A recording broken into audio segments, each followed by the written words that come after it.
早起哦，郭文帝太太陈培基表示讲，说来郭文帝是需要一个较安全、平静的环境来处理官司。郭妈妈嘛讲，已经团好火炉，要来替郭文帝过温。郭文帝出来哦，嘛去拜今年2月才过身的爸爸。郭妈妈是讲哦，伊真唔甘伊的后生洪关。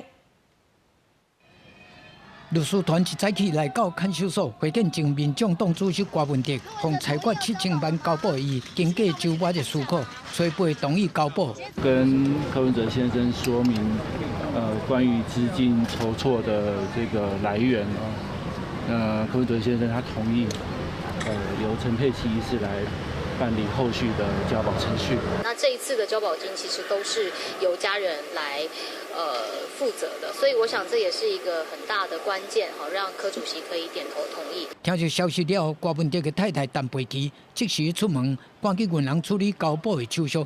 伊嘛简单说明讲，经过1年来的拖磨，郭文迪同意交保，银行需要较安全平静的环境来面对家己的官司。经过这个1年来的可以说是折磨了，那我的先生需要一个比较安全、平静的环境去面对自己的官司。其实，伫顶礼拜5，郭文迪已经裁定停保，不过伊透过律师发声明讲，爱国亲书，即马同意交保。因老母讲，郭文迪会去祭拜因老爸，嘛已经传烘炉，要甲后生过温。讲咧，说流目屎，唔甘后生的遭遇。习俗都爱按照，按照教人的习俗。